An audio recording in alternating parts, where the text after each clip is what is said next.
I'm kicking in your front door. You know Ray peeping in the drapes and Rob in the back making a plate. We're coming at you from a cigar lounge, and we with Miss Tenessa Moore, Chief Hall Podcast right now. Well, you see what's on the table. If you can see what's on the table, you're paying attention.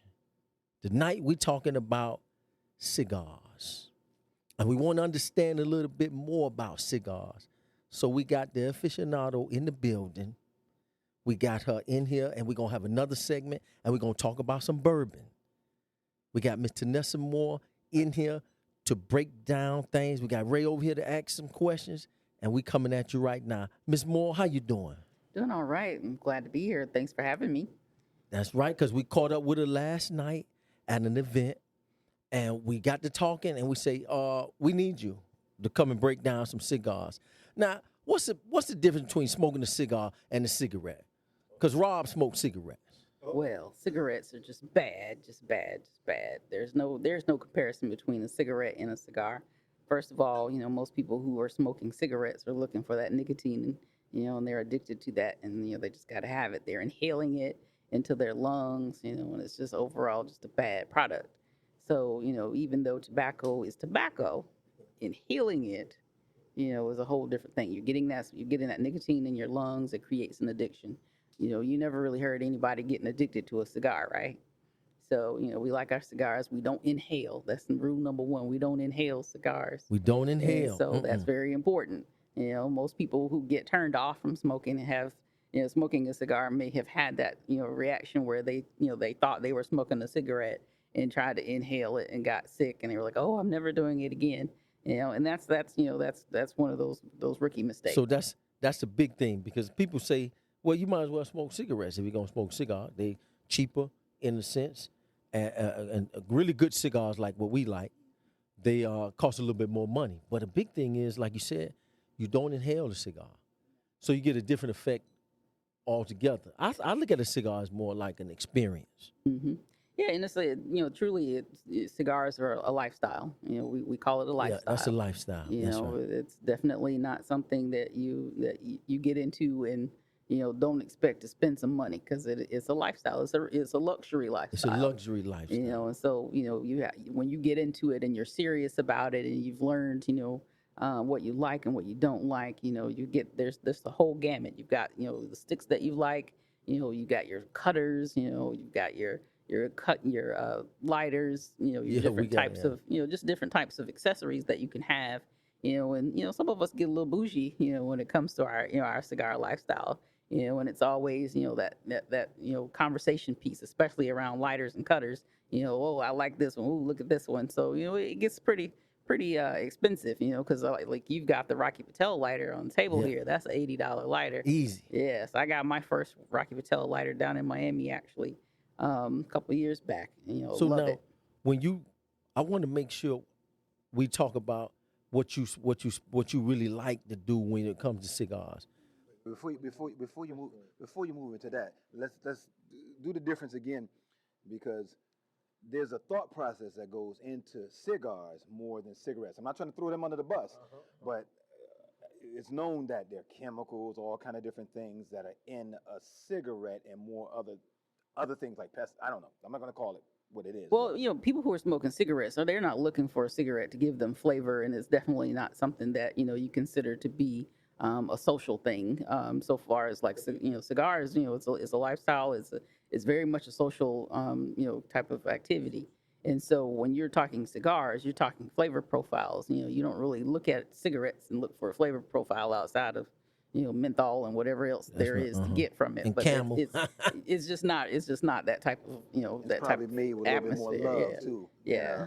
So you have hand rolled and you have machine pressed cigars, but the whole idea with the cigar is you're looking for that flavor profile, that custom blend of tobaccos from different brands, and those folks put a lot of love into their sticks. Yeah, you said a lot about that flavor profile, and we talked about last night, and you blew us away. But I want you to talk about what you really want people to understand about choosing the cigar, how you choose a cigar. It was important to you, and you wanted me. Exactly. So typically, when folks are just starting out, smoking, cigars is very much about what you like and what you don't like. It's not any different when you're trying to create your develop your palate or create the flavor profile that you like from say choosing wines or even food. Looking at the types of foods that you like. If you like spicy foods, if you like pepper, if you like sweet things, that's how you get into developing your palate. So the same thing with cigars. You may start with something sweet and kind of you know what I call frou-frou because it's more of a stick that the when you come into a lounge, they're if you're a woman especially, they're going to give you a flavored stick because they say, okay, well, it's mild, it's very mild, it's kind of sweet, so you're not going to get that hit from the tobacco right off the top. And so usually you'll start with something like the acid, which we have on the table. The Cuba is one that a lot of men may actually go to if they're not true cigar smokers and they haven't really figured out what they like. So they may start with something a little sweet. Like a flavor. That's a flavored cigar. That's a flavored cigar. Normally people Yes, start a flavored with cigar. Uh-huh. And so, you kind of work your way up from there. So once you decide, I like sweet things, then you may stick with, the acids. But you may also want to develop your palate and really, learn what you like. I always tell folks the best way to learn what you like is to try different cigars. Just kind of, just go wild, just try different ones, and you'll very quickly learn what you like and what you don't like. If you get a stick, that we, like we have the endorser on the table, that's going to have a spice and pepper to it. If you find that it's just too spicy, it's kind of burning, making your nose tickle, you may not like that feeling, so you may decide that that's not the stick for you, and that's okay. So everybody's kind of got their preference on what they like, and so you kind of have to discover new brands and just kind of see what you feel, and so it also makes a difference on what you drink. And so, that's one of the things that we'll talk about with bourbons. But you also want to look at, if it's something sweet, what am I going to drink with that? Because typically when you're in a lounge environment, you're going to be, you're going to have your glass in your hand, you're going to have your stick in your hand, and you're going to be, interchangeably smoking and drinking. And you want you want those flavors to marry. Now, should there be a class on that? Because a lot of people are not educated on that, and somebody will go into a cigar place and have like a gin and some grape juice or something like that and try to smoke a cigar. Does that? Well, it really doesn't matter what you drink. Mm-hmm. You can basically, there's a technique on pairing anything that you drink with the stick that you're smoking. And what we call it the smoking glass. And it truly is a beautiful technique where you actually take what you're drinking, take a puff of your cigar, you blow it into that glass or that bottle, even if it's a beer. You have that inhale of smoke, blow it into that bottle or glass, put your hand over it, swirl it, give it a couple of seconds, and then you drink it, and then you take another puff of your cigar. And that's the smoking glass. And that is a way that you pair instantly what you're drinking with your stick. And it's an easy way to make them taste right. So if I'm, doing a Corona, and I've got, a nice Padron, they'll still taste good together, but you got to marry the flavors first. Marry the flavors. We got to try that. Now, you mentioned luxury because that's important because you have to understand that that's what smoking cigars is. It for years, it has always been kind of like a mysterious group of guys, smoke cigars. As far as back as I can remember as being little, seeing people smoke cigars, there was only a certain type of person that smoked cigars. And it said a lot about you when you had a cigar. And that's what I liked about it. I started cigars when I was going through a divorce, and I met a group of guys that seemed like, hey, man, it happens to the best of us. Come on over here. And that was it. And I started that journey with those guys. And it was like, it kind of gave me a different outlook. Yeah. Well, the thing about that though is that you were actually, you were smoking what they were smoking, and necessarily may not have been what you would preferred. I did. So what you started with what they started with, and then I started to do that right there. Your palate because I thought I wanted to just buy one certain type, and that don't really work. Because I got bored, and I wanted to. Every time I saw a different, I said, "Oh, I want to try what they got going on." So it's been a really interesting journey with the cigars. And it is a luxury, though, because what the cost, and I was hearing what some brothers spent, then I see how much I spend on cigars, I understood and I understand. So I have a separate budget for that. It's very easy to go crazy. I know whenever I Yes. travel, I always like to support the lounges, and you can easily walk out of there with 5, 6 sticks and spend $100, $126. That was very But let's be specific. You don't need to be crying in a corner to get started smoking cigar. No, yeah. I wasn't crying though, but I wasn't crying in the corner. I just took it as an opportunity. He trying to take a shot at me. You know what I'm saying? I wasn't crying in the corner. I was You were meditating. It was It's time. okay. It was time You're to get on meditating. to it. It was they said, hey man, come on, let's go, get to it. So now we're going to talk a little bit more about pairing, and then we'll probably have some different bourbons as we go into the next segment. So we appreciate that patience and as we roll. So we're going to come back and we're going to talk about some bourbons. So we'll catch up with y'all. We out. Peace out. Hey, this episode is brought to you by Cigars and Stilettos. Facebook page is Cigars and Stilettos. No more questions. This episode is brought to you by 1804 Cigars in Davie, Florida. That's right, 8250 Griffin Road. Don't forget about it. We back at you with part 2. We didn't say, and I kind of say it for now, the fact that we are off-site tonight and we're shooting at a cigar bar, and we want to really shout this place out because the hospitality has been amazing, and we've been sitting up in here burning electricity, Ray using their bathrooms, and Rob over there going all through the cigars. But we having a good time, and we are at 1804 Cigars in Davie, Florida. We want to shout out this brother because this brother has been amazing. Tenessa ain't even from here. She fell in love with the place. Ain't that right, Tenessa? Yeah, so we enjoying this here. And Ray wanted to say something. I didn't want to cut him off. Ray had a question for you with the cigar section as we going into talking a little bit about bourbon and how you kind of make it go. Go ahead. What you want to say, Ray? Yeah. As we segue into the bourbon, just to talk about the different leaves right now, from the light to dark to whatever. What's the preference, and how should you gauge that preference when you want to smoke? So different cigars, have different wrappers, and so when you talk about the color of the leaf, you're talking about basically the wrapper. So the majority of the flavor of your stick is actually going to come from the binder and the filler. So you're really not getting a whole lot of taste out of that, but it does add to the blend. So when we talk about the lightest, which is the Candela, which is a really bright green, vivid leaf, that is like the leaf right off the plant. They stop the aging of it. There's a process where they actually stop the aging of the leaf so that it is kind of like frozen, and it keeps that bright green color. And the Candela is it's really pretty, but it doesn't have a lot of flavor to it because the leaf has not been aged at all, and so it's it's not going to have a lot of flavor to it. But you may have more flavor in the actual binder and filler of that stick. And so you go from Candela to your Cameroon to your your Maduros and your Obscuros, which are going to be darker. And so typically the darker the leaf, the more oil you'll see because it's been aged longer. And that actually does help with the actual overall flavor profile when you can get more of that oil in that. And you'll see it usually with an Obscuro or a Maduro, you'll see the coat of the wrapper is a little shiny. Maybe you can kind of see some of that oil on there in some of those sticks. And that actually helps, to really create a nice, rich smoke when you're smoking that particular. Can you? And just for people who don't know, where are you aging it? Where are they aging it? Just for a novice that doesn't understand that.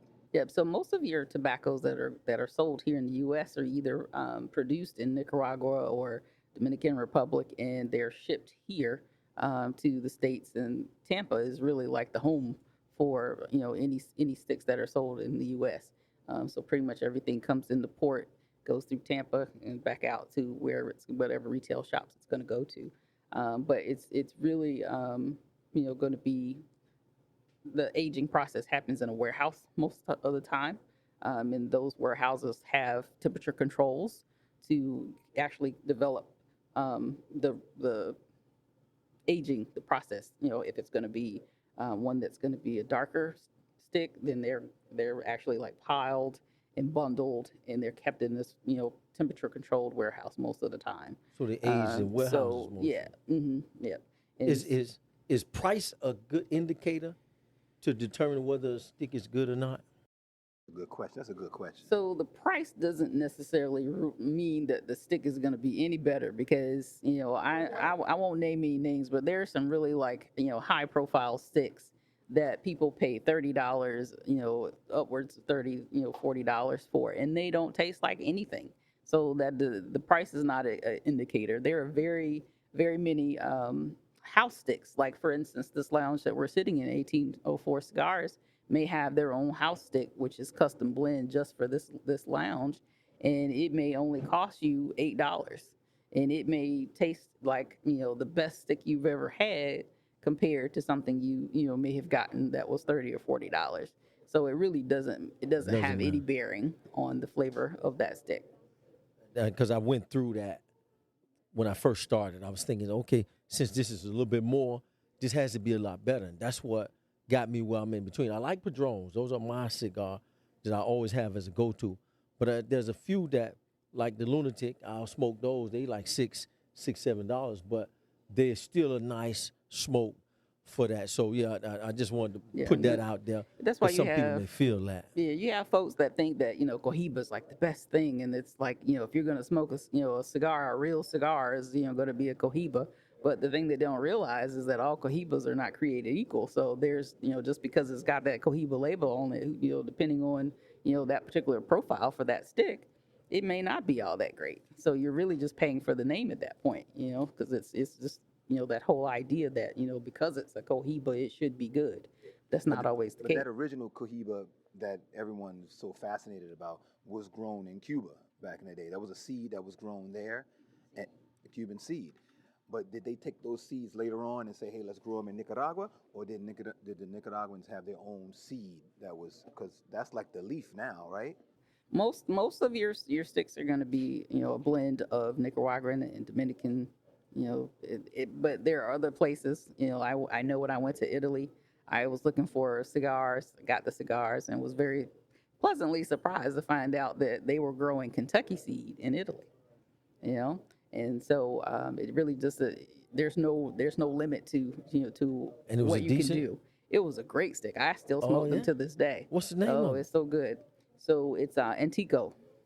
Yeah, Oh, it's Antico. Antico. So it is they actually have a line of their sticks. In Italian cigars are a lot smaller. They don't have huge ring gauges like we see here. They're very narrow. So even the cutters that you buy, they're narrow heads on those cutters. So it's a different process.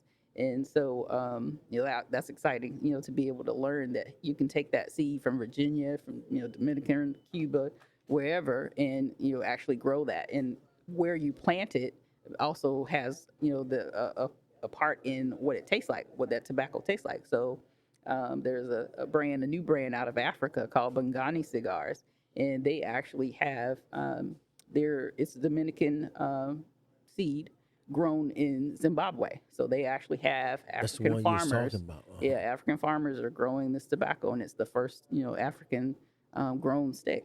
And that's in the States right now? They've actually Zimbabwe grown. they've trained their staff by actual Dominican and Cuban hand rollers. They've trained them on how to roll, so they have to go through a certification class just like everybody else, and they learn how to make some really great sticks. Yeah. Now we could talk about cigars, and we'll continue. But one of the things that also interested me when we talked last night was that you are a certified bourbon steward. Certified bourbon steward. This means that I can talk a whole lot about bourbon, A whole lot. A whole So lot. I want. but I'm not from Kentucky. I just went there last year, which was great. How do you know a good bourbon? So it really, again, is all about your flavor preferences, really. I mean, so you when without having to taste it, if you was going to tell me, what was some of the things that you'll tell me where I can probably just start there? Well, I would say that when you're trying to define what bourbons you like, you're also going to think about what you like. I don't If know it's nothing pepper, about bourbon. If it's you're going to stick, you're going to look at the proof for one thing. So let's the we'll proof, start okay. with the proofs. Anything 40% and up, that's usually going to be your starting point. Anything lower than that, it's probably going to be a little watered down. It's not going to be the greatest. But you're going to look at the aging process. So anytime you're looking at, a bottle and it says that it's got a number on it that says it's been aged for a certain number of years, whether it be 3 years, 5 years, and up, the longer that it's been aged, the more robust that flavor profile is going to be. And it usually means that the proof is also going to be a little higher. Now, the color got anything to do with it? The color, if it's bourbon, it should be brown. Should be brown. But it's also going to be that particular bourbon's mash bill that creates that color. Some may look a little bit more honey and be a little lighter, and some may be a little darker. But that's really what they put in there. Whether Now, or we're not going they to taste use. some of these right here. We got a couple for us to taste, and you're going to show us how we need to do this so we can. Yep. So typically, when you're gonna taste that first. I need sip. to pour the special way over my back shoulder, anything like that? No, we don't want you to do that. We don't want to have like no to see you do accidents, that no, because we can't. Yeah, We can't you waste like to it. see me get up. We can't waste it. Or So- the back shoulder. All right, that's one bourbon we got. Cigars on the ground. Yeah, I don't want to see you do that one. I don't want to see him do that one. No. What you can do is, now that you've poured these, you can kind of look at the colors. Now that you have them in the glass, and Because, you can man, see you can smell. one's One just of a 'em got that tad. nice smell. Yeah, they smell good, but you can see just by looking at it. We kind of start with how it looks. How it So you looks. kind of know, what that means. It's gonna have, a nice golden color. It's gonna look like, it's got some toffee. You can kind of figure out, the alcohol content too based on the color. And so Ray can't wait to drink this, boy. visibility, looking at it, that's the first step. Then you want to nose it. So you want to hold that glass up. And you don't want to put it right up under your nose. A lot of people make that mistake when they're trying to get those first initial, notes, and they're smelling it. You just hold it down. You don't have to hold it all up in your nose. Not like wine, right? No, we call it nosing. It's still nosing, but you're not putting your nose into the glass. You just kind of want to hold it, down here. And as I'm inhaling it, I'm getting it through my nose, and I can also open my mouth and I can get some of that flavor, as I'm, swirling it in the glass. And so that kind of helps you determine, what you think you're going to taste once you actually take that first sip. So if I'm inhaling it and I'm smelling it and I smell, hints of honey or pear, and I actually do smell a little bit of pear, I may pick up notes of apricot, I may pick up, apple, different flavors, like a little fruit bowl. orange. So you do typically will taste that. You'll taste honey, you'll taste nuts, you'll taste, different types of fruits. And that's how you really kind of know, what you're going to like, if you're not going to like it. If you nose it and you're smelling a lot of spice, it may be cinnamon, it may be cardamom, it could be nutmeg, it could be all kinds of different things that are created in that particular brand's mash bill. And the mash bill basically is the recipe for the bourbon. So that's a recipe. Mash bill is a recipe. You were saying earlier, it's out of Kentucky. If it's not out of Kentucky, Yeah, if it's not bottled and aged in Kentucky, then it is not true bourbon. It can Y'all be a hear bourbon. that? It can be a bourbon whiskey. If it's not from Kentucky, it's not bourbon. That's right. It's not a true bourbon. And so this is this one is actually very fruity. I can feel a little bit of heat when I get it under my nose. And so when you sip it, you're going to put it on your tongue. You typically want to put it on the back of. You want to let it rest on the back of your tongue. he like Just kind of let it there. You just don't. You don't just take it to the head. You want to, take your time with it. Take your time with it. Alcoholics don't do good at this. No. They don't do good at this. Well, alcoholics, that at that They just point be they drinking. just need the alcohol. They don't need the actual flavor of it. So they can be fine with some Mad Dog 2020. But Because this is like a patient process this when is- you really a new bourbon. yes, it's very much a process of learning what you like and what you don't like. So when I put this on my back of my tongue, I immediately started to get some of those spices. So you'll get some of those spices, and then on the front of my tongue, I may get some sweetness. And so, you kind of, want to put it in your mouth and just hold it there for. Now, do you know which one that was I gave? Which one that is? This one looks like it is the larceny. Oh, but I'm saying as far as just for the taste. So the Is taste, it taste because I good, drink Mike? larceny all the time. So you already knew the taste. Yes, yes. Ah, okay. So once you know what you like, you don't even you could give it to me and I would know the difference between the larceny and the Russells because they're ones that I've already had before, and I kind of know what those flavor profiles are going to be. Because that's similar with the cigars too, but it's hard to visualize that smoke sits back there and you can taste the flavor. Because we was talking about it, we missed that, but it's a technique that they call it when you. It's almost similar what you're doing with the bourbon, smelling, open your mouth to tasting it, sitting it on the back of your tongue. It's similar. And it is basically just tasting it on your tongue. And the other component we had talked about was the retrohale. When you're smoking your cigar Retrohale. and you bring that smoke through your nose. But I don't usually suggest that for newbies because it can burn if you don't know what you're doing. And so, but it is a great way to to get those flavors, pick up the notes that are behind Retrohale. the leaf. So you get a little bit more of the flavor, that pepper, the spices, the coffee. A lot of times they'll have a coffee blend in cigars, and if you know how to find it when you're tasting it on your tongue, then you'll pick up those subtle notes. Now, I have a question that we asked earlier that I think viewers would like to hear. What's the difference between the straight bourbon whiskey or double charred? So you're talking about the barrels that it's aged in, and you can typically with bourbon, it's going to always come out of a new barrel. It's not ever going to come out of a used barrel. All bourbons are coming out of new, American oak barrels. If you're doing a whiskey, then you can use, a rum barrel. You can use a sherry cask. You can use all types of different, barrels to age that. And that's in. all flavor and all so that. Enhanced flavor. Mhm. Okay. And so what that does is it actually infuses itself. The flavors that you get from that barrel infuse themselves into the bourbon.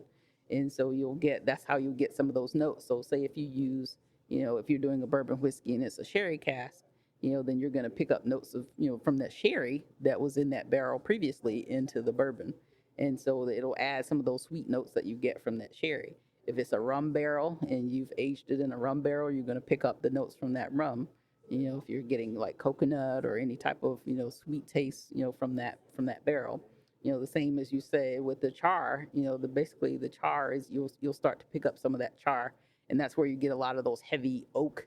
You'll get a lot of the wood of the you get the cedar and that oaky taste, and you'll get more of the spice and pepper from that char.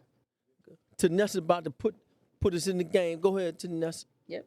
So what we did was went ahead and toasted the foot of the stick. So typically when you do this, you're gonna just do a quick char, and what that does, it just kind of burns off a little bit of that initial tar that will come off the tobacco. And we usually let it rest for about 30 seconds before we actually continue to light the stick. Now this is how And this people is who really important. smoke do. This is important. It's an important step because a lot of times folks will say that it doesn't taste good. It's because they didn't toast the foot first.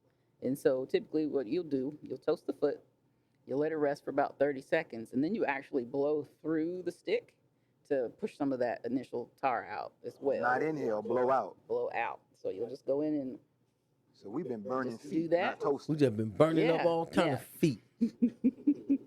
So it helps to do that because you don't want to taste tar in your first inhale because that kind of ruins it for people, especially if they're new. Then they're like, oh, I don't like the taste of the stick, and they really hadn't given it a chance because they ran into all that extra tar. So we do that, and then we light.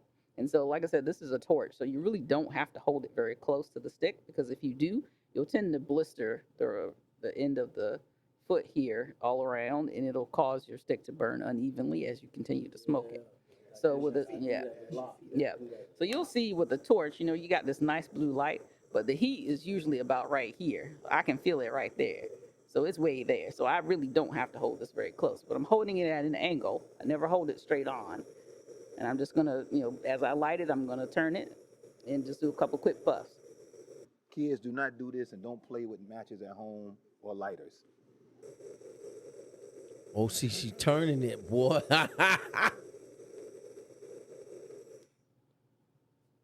And so as you light it, you want to make sure you got a nice even burn. And it's okay. Some people actually like to light their stick and then turn and twist. And I like to do mine while I'm smoking because I know where to hold my lighter so that I can get a nice even turn.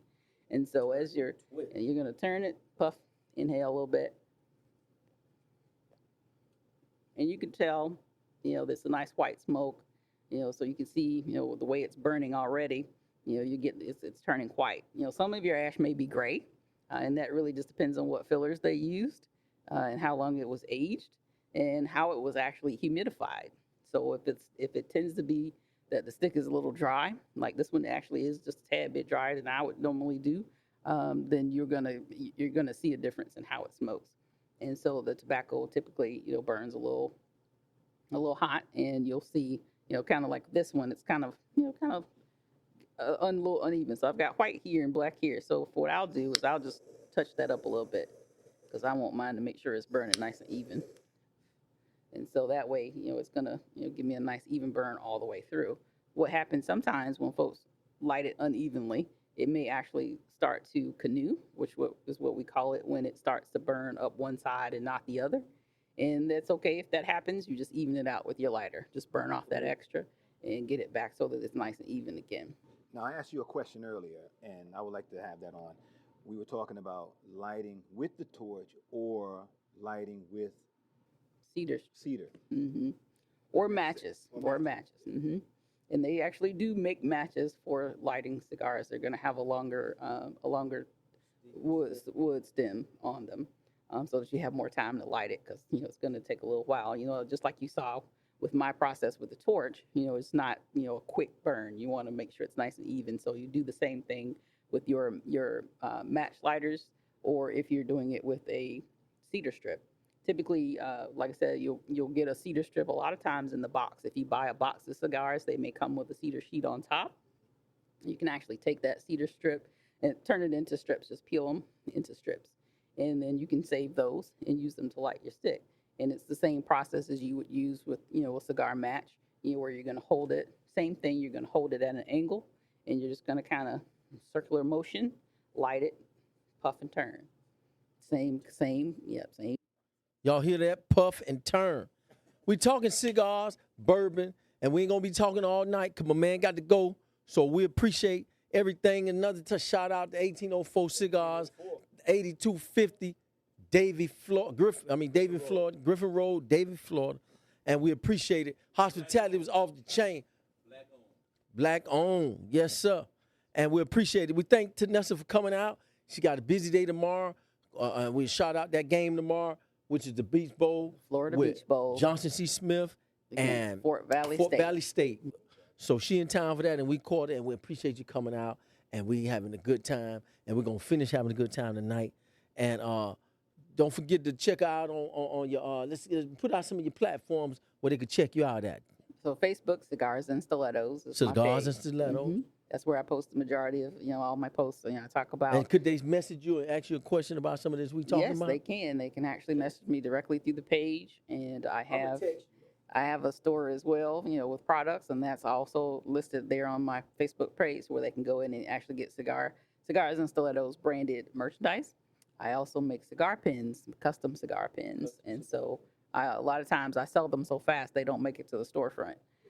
Because they're usually, very, very hot commodity. Whenever I walk into a lounge with that box, folks just go crazy. Yes. So you answer your DMs, right? Mm-hmm. I do. Okay. All right. So you know what we're doing, and we try to bring to you information that will help and also enlighten, because we're always looking at the big picture. And you said something the other night when you said that when you get into something, you really get in there all the way. Now Tenessa's a jack of all trades. She do a whole lot. She got a lot of hats on. You can't see them, but she got a lot of hats. And to take this time out with your busy schedule today and tomorrow, because you're going to be out there all day tomorrow, and we really appreciate it. We really appreciate it. Well, I definitely will say cigars and bourbon are definitely my top two passions. That's how we got her, boy. We got her. If we was talking about something else, we probably wouldn't have been able to get you. Hey, Chief Hall Podcast, it's Frankie D. Rob in the back. Ray, and our special guest, Tenessa, and of course, our backup crew, all the folks in behind, making it work. We out. Cue the phone.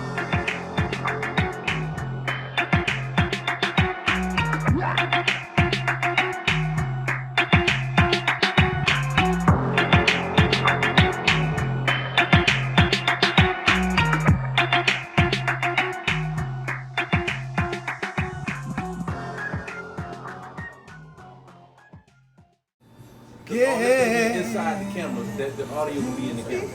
But that should be Happily ever. Okay, this episode is brought to you by 1804 Cigars, located in Davie, Florida. Y'all come check us out. Just whatever you gonna say, all right? But make sure you drop all the information. This episode. This episode is brought to you by Cigars and Stilettos out of 82 fit. Cut. Take 5. Don't wrap your cigars with weed. Cigars is a luxury.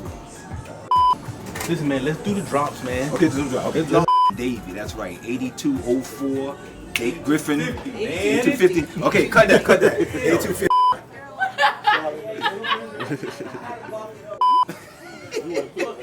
Boy, executive producer over here killing me right now, man. All right, here we go. Ready? Executive producer over there, you see him? Hey, this episode is brought to you by Cigars and Stilettos. Facebook page is Cigars and Stilettos. No more questions. This episode is brought to you by 1804 Cigars in Davie, Florida. That's right, 8250 Griffin Road. Don't forget about it.